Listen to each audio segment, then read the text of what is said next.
Nagaon district আমাদের আমি আজ লাইভটা করলাম না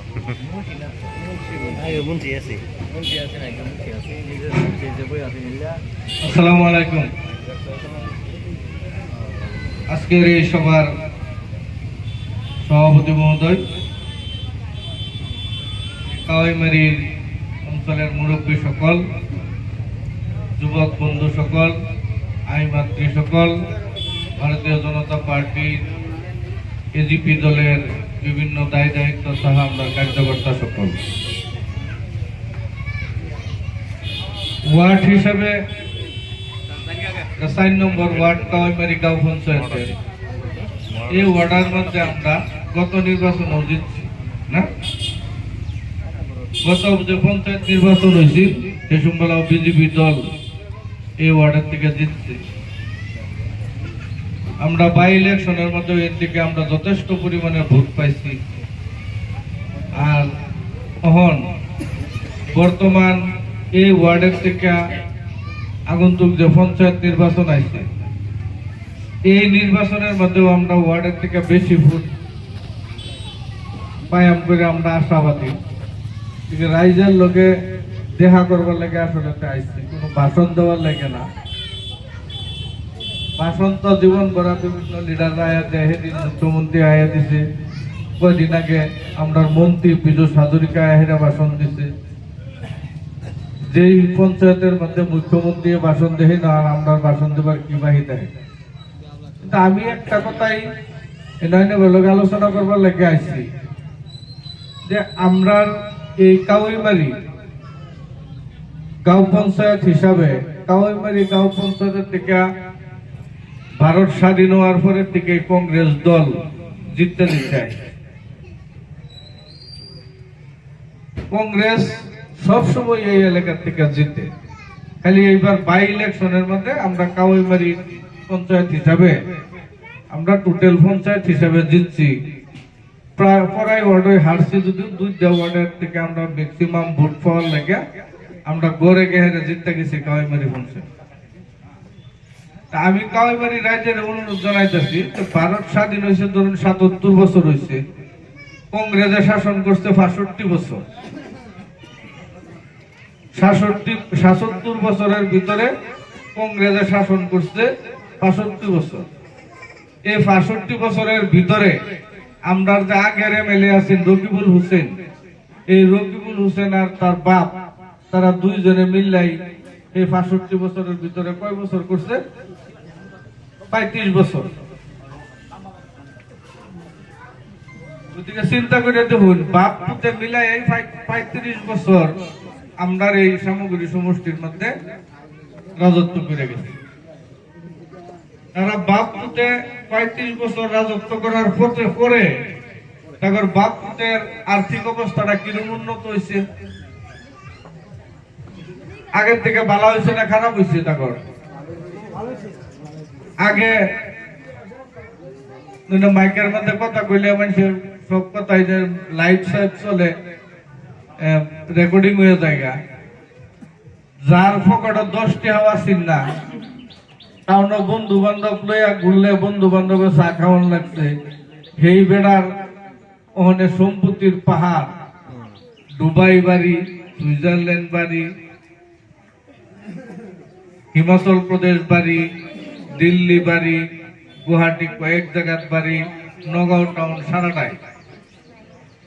নগাঁও টাউনের মাটি দেনতুরি কিনুন লাগে কিনছে, তারপরে তো ওয়াকাবের যে মাটি আছে সেই নিজে নিজে দখল করে লই 2-3 বছর ভাড়া হিসাবে ওয়াকাবের মাটিটাও দখল করিয়া বিল্ডিং বানায়, বিল্ডিং 7 লাখ 8 লাখ টাকা করে ভাড়া দিতে।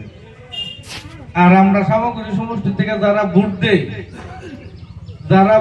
বাপ পুতের 35 বছর আমরা জায়গার রাজা বানাইলাম, আমরার অবস্থা কিন্তু যেই সেই বলে যেই মামা সেই মামিতে তোর চলে বাসা। আমরার কিন্তু কোনো ডেভেলপমেন্ট হয়েছে, অথচ আমরা আগের থেকে আরো পিছপড়া হয়ে গেছি। আগের থেকে কিরকম পিছপড়া হইলাম, এই ব্রিটিশের আমলও আমরা কাওয়াইমারী হায়ার সেকেন্ডারি বানাইছি। যে সম্বলা হায়ার সেকেন্ডারি হয়েছে সেই সম্বলা তো নতুন ঘর বিল্ডিং সিল্ডিং আসছেন, অনেক দিন যাওয়ার লগে লগে তো হায়ার সেকেন্ডারি খুললে খুললে পড়তেছে না, ভাঙ্গিয়া ভাঙ্গিয়া পড়তেছে না, ভাঙ্গিয়া পড়তেছে। এই হসপিটাল, এই কাওয়াইমারি হসপিটাল কি হয়েছে? এই কাওয়াইমারি হসপিটাল কেডা বানাইছে আপনারা জানুন? এই কাওয়াইমারি হসপিটাল বানাইছে আবুল হোসেন সরকার। আমরা সামগ্রী সমষ্টির এমএলএ আছেন একবার ইউএমএফ এর থেকে। এই আবুল হোসেন সরকারে এই আমরা কাওয়াইমারি হসপিটাল বানাইছি। এই হসপিটাল নেই আমরা উনি কি করছে, রং সং দেয়া তার নিজের বাহের নামে নুরুল হোসেন এভারিও বানায়। আজকা নুরুল হোসেন এভারিও না বানায় যদি মরহুম আবুল হোসেন এভারিও বানাইতো তাহলে আমরা মন্ডার মতো ভালো লাগতো যে আমরা সামগ্রী সমষ্টির একটা মানুষের নাম রকিবুল হোসেনে একটা মানুষের নাম জীবন বড় থাকবার লাগে এই জায়গার মধ্যে লিখে দিচ্ছে। কিন্তু না, এই সামগ্রী সমষ্টির মধ্যে অন্য কেউ নাম থাকবার হয়তো না। এই সামগ্রী সমষ্টির মধ্যে যদি নাম থাকে একমাত্র নুরুল হোসেন, রকিবুল হোসেন, ইলদিল হোসেন, তামদিল হোসেন, খালি হেঁটেই তেমন লাগবে, অন্য মানুষের নাম থাকবে। এলাকা তার বাপ মরে গেছে, আল্লাহ বেহেশতে দেবে, কোনো আপত্তি নাই। তার বাহের নামে স্টেডিয়াম বানান লাগে, তার বাহের নামে আরেক বেড়া বানায় দেওয়া হসপিটাল তার বাহের নামে বানায় দেওয়ান লাগে। বিভিন্ন স্কুলের যে গেট সরকারি পয়সা, এমএলএ ফান্ডের পয়সা গেট তার বাহের নামে বানান লাগে। এই সিংমারি কোন, কাওয়াইমারি কোন, আমরা সামগ্রী সমষ্টির মধ্যে কোন, এটা কোনো মানুষ কোনো গন্তিত নাই। আমরারে এই রকিবুল হোসেন আর নুরুল হোসেনের পরিয়ালে আমরা আসামের দ্বিতীয় শ্রেণীর নাগরিক হিসাবে তারা গণ্য করে। যার লাগে নাকি আমরা কোনো পঞ্চায়েতের থেকে যদি একটা মানুষ যদি একটু ধনী হয়ে যায়, সেই মানুষটারে বিভিন্ন ফেসের মধ্যে হালায় আমাদের ধরিয়া এটা শেষ করে। এই সমষ্টির মানুষ ধনী হয়ে যাব, এই সমষ্টির থেকে ওই ভবিষ্যতে এমএলএ ক্যান্ডিডেট হয়ে যাব। এই লেগে বিগত 25 বছরের মধ্যে বাপ পুতের 35 বছরের মধ্যে কোনোদিন একটা বালা চাকরি এই সমষ্টির মধ্যে দিতে, একটা বালা চাকরি যদি দেয় এই সমষ্টির মানুষের যদি একটা বালা চাকরি বা ধনী হয়ে যাব। ধনী হয়ে গেলে হয়তো কোনোদিন এই জায়গা থেকে এমএলএ খারে হবো। এমএলএ যদি খারে হরে তাহলে নিজের ফুট বা নিজের নাতিন হেডি এই জায়গা থেকে এমএলএ হয়ে পারবে। এরকম ধরনের মানসিকতা লইয়া এরা বাপ পুতের রাজত্ব করে গেছে। আজকে চিন্তা করে দেখুন, বাই ইলেকশন আইছে, উপনির্বাচন আইছে। এই উপনির্বাচনের মধ্যে প্রার্থিত্ব দিবার লাগিয়া সামগ্রী সমষ্টির মধ্যে বহুত উপযুক্ত মানুষ আছে, কেউ নাম বিবেচনা পাইছে না, কেউ নাম এই বিবেচনার মধ্যে আইছে না। আইছে তার একটা তার সিরা ফুট আছে যে হেটার নাম আছে। এটার নাম কি আপনারা জানুন? হ্যাঁ, কারে ক্যান্ডিডেট করছেন কংগ্রেসে এই জায়গার থেকে? আমরা সবাই, আমরা কতটি অন্ধভক্ত আছে রাস্তা দাইলে তানজিল হোসেন জিন্দাবাদ, তানজিল হোসেন জিন্দাবাদ দে। আর নগাঁও টাউনের মানুষ এটা ইন্দিল হোসেন পাগলা, নগাঁও টাউনের মানুষ এটা ইন্দিল হোসেন পাগলা। আমরা এটা লিডার বানায় লইয়া এনো চেয়ারও বয়া রাখি গামছাটি, সেই বেড়ারে আমরা রূপে কারা হয়ে যাচ্ছে। এই সামগ্রী সমষ্টির মধ্যে রাজত্ব করবার লাগিয়া, আমরার মাথার মধ্যে বেল ভেঙ্গে খাইবার লাগিয়া, বাপ পুতে 35 বছর খাই গেছে, আবিত্তে মিশছে না, তারে ফাঁকলা পুতে রান্না এইবারে আমরা মাথার মধ্যে ব্যাং বালবার লাগিয়া খারাপ হয়ে যাচ্ছে। তাই একটা উপযুক্ত সিদ্ধান্ত লইছ। এই সামগ্রী সমষ্টির মানুষের হাজার হাজার ধন্যবাদ দেই যে পাগলার সামগ্রী সমষ্টি থেকে খেলায় দিচ্ছেন। এটা লেগে সবেই আমরা ভারতীয় জনতা পার্টির তরফ থেকে আন্তরিক ধন্যবাদ ও কৃতজ্ঞতা জানাই। আপনারা দেখুন, আমরা মাত্র 1.5 বছরের লেগে, 15 মাসের লেগে, 1.5 বছর না 15 মাসের লেগে একজন বিজেপি দলের এমএলএ বানাইছে, দীপ্লুরঞ্জন শর্মা। এই দীপ্লুরঞ্জন শর্মা এমএলএ হয়ে যাওয়ার লগে লগে আমরা জায়গাত কেডা আইছে, মুখ্যমন্ত্রী হয়ে গেছে। আয়াহের লগে লগে কি করছে, এই কাওয়াইমারি হায়ার সেকেন্ডারি রে কইছে এটা মডেল হায়ার সেকেন্ডারি বানাই দেওয়া লাগে। মডেল মানে 9 কোটি টাকা এই আমরা ভাঙ্গা স্কুল এটা বিল্ডিং বানায় বিল্ডিং হয়ে যাবে 1 বছরের ভিতরে কাওয়াইমারি হায়ার সেকেন্ডারি যদি বিল্ডিং হয়ে যায় এই কাওয়াইমারি বাজারের ছবিটা বুঝতে যাবে না নাই এই কাওয়াইমারি হসপিটাল আবুল হোসেন সরকারে বানাইছেন বহুত দিন আগে 40 বছরের আগে এই হসপিটালের বিষয়ে কোনোদিন কোনো চিন্তা চর্চা করছে এই হসপিটালের প্রত্যেকটা রুমে রুমে মেক করে কোন একটা বালা লেট্রিন নাই এই হসপিটালের ভিতরে ডাক্তাররা যে বইয়া হেরা বালা মতো স্লিপ লিখবো এরকম একটা বালা রুমও নাই এই হসপিটালের ভিতরে এই হসপিটাল রে মুখ্যমন্ত্রী আহেরা কি করছে মডেল হসপিটাল বানায় দিচ্ছে মডেল টেন্ডার হয়ে গেছে কাম আরম্ভ হইব নির্বাচনী অধিবেশনের লেগে কাম আরম্ভ হইতেছে না এনে মডেল হসপিটাল হয়ে যাওয়ার লগে লগে এই হসপিটালের মধ্যে কি 24 ঘন্টায় অপারেশন চলছে 24 ঘন্টায় এই হসপিটালের মধ্যে 2-4টা করে ডাক্তার থাকতো যদি এনে ডাক্তার যদি বালা ডাক্তার যদি থাকে 24 ঘন্টায় যদি এনে অপারেশনের কাম চলে তাহলে আমরা এই অঞ্চলের এই বৃহত্তর এই অঞ্চলের রোগী নগাঁও যাওয়ার দরকার আছে নাকি কই আমরা গরিব মানুষ সরকারি হসপিটাল আমরা গেহারা যদি চিকিৎসা করবো ভাই এটাই তো আমরা লেখা বলা আরো এই হসপিটালের মধ্যে যদি কোনো বেমারি বড় বড় বেমারের যদি চিকিৎসা করাবো সেটা আয়ুষ্মান কার্ডের থেকে সরকারে পয়সা কাটতে নিব আর নিজের পকেটের পয়সা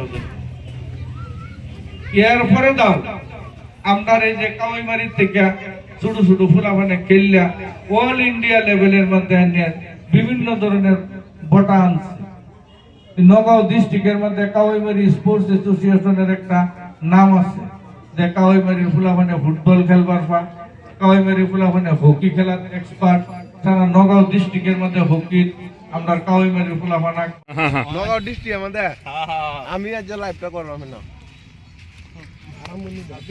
মোবাইল বাহার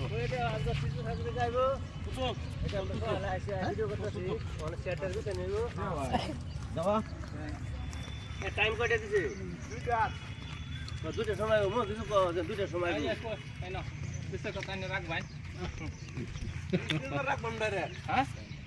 খেলা খেলা নাম বদলাইলা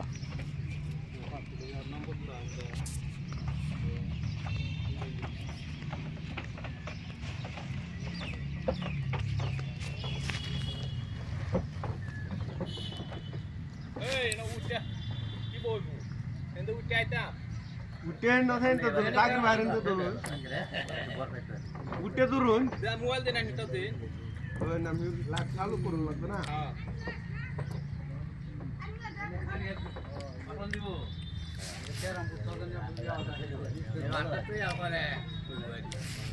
বাকি বাকি তো দেখতে দেন কোন কথা কইবেন হ্যাঁ কোন ধরনের কথা প্রবলেম না যে কোন লেখা কথা কেউ বলা ছিল সে বাস বুঝছো না আজ কোলে বুঝাই কি আজ দেখে দেখে কইবেন এ মুখ বাসো না মুখ বাসো না ওই সারা মুখ মানে মুখ দিব আই মুখ বাসন না আমি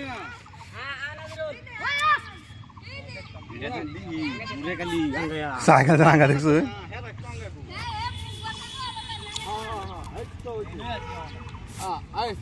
হ্যাঁ হ্যাঁ এর ভিডিও বানাবে তুই আইবে সাইকেল চালানি মনে হয় আমি আচ্ছা আমি তোর মুখ বাসাতাম না ওই এটা সান দিলে কিছু করবা না করবার নাই কিছু করবা না এটা ছাড়া উঠাতো না মানে ব্লাড রে দিব মানে মুখ ঘুরে নষ্ট করে মুখ ঘুরে লায়া এই তারা থেকে আমার সারাই বালা বহুত হ্যাঁ কইতো আছে মুখ ঘুরে লায়া আরো বেশি দেব তোমার তো এই বই তো না গো এলার সারাই বালা আরে হেড লয়ে কইতা হবে याव तो दूर आ जाता बुजुन माइक का কো মাইকো माइक बाइक ना on mic यार यार लगे पुदाय ने अन्य एक मत हो गले जैसे एक पागल अन्य वार पागल क्या ए बड़ा तो बोल दो दूर ना है मजा केयर की लो किनारा रे आवे এটা ভিডিও খারাপ করবে না খালি কইবে মানছে না নিজে মুখ আবে তো হুক না ভিডিও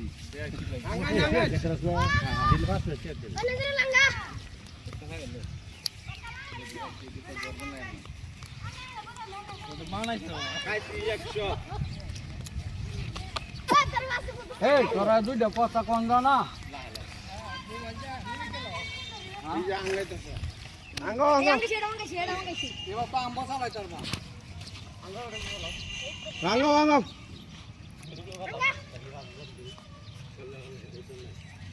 দেখুন কি প্রতিভা মানুষের মাধ্যমে দেখুন ছোট ছাড়া কিভাবে দেখুন সাইকেল আঙ্গা আঙ্গা চালাইতেছে এই যে এই যে এই যে এই যে এই যে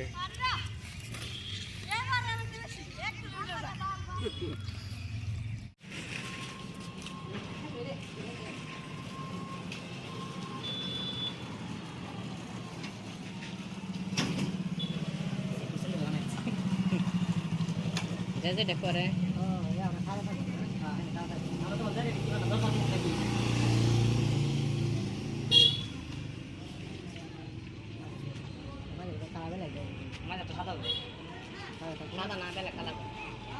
নীল কালার আমার উঠে রং ড্যাম মারলো কি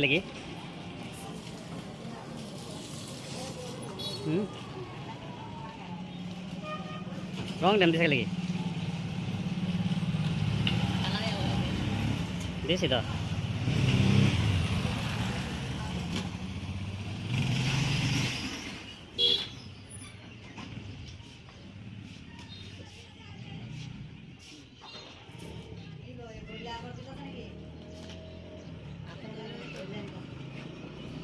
রাখতে ভাই হ্যাঁ সময়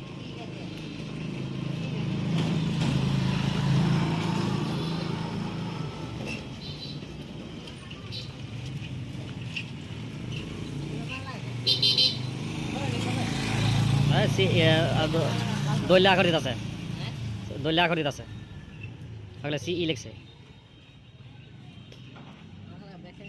আরে না এটা তো না সি আর ই লিখছে বুঝছি জুলা কালার হারিয়ে গেলে গুলো আর বেটা জুলা কালার ভিজে চলে মারা লাগে ধরে কি বলে হ্যাঁ এটা মানে এটা ভিডিও আছে হ্যাঁ দাঁত কেন করেন মানে কি সিস্টেম বলে তো বুঝে লই কে স্ট্যান্ড লই গেছে এনে বয় আছে হেই কইতাম মানে স্ট্যান্ড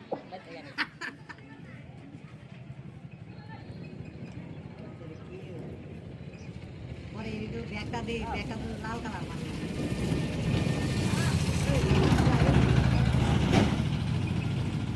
ব্যাগ ক্যামেরা আইডিয়া রং দারু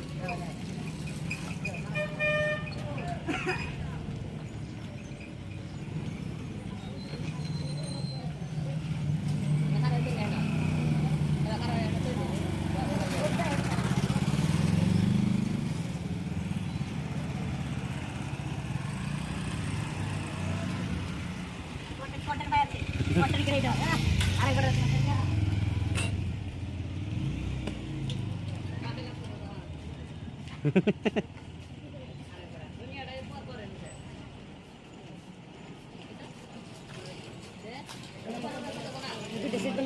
কি দিয়া হ্যাঁ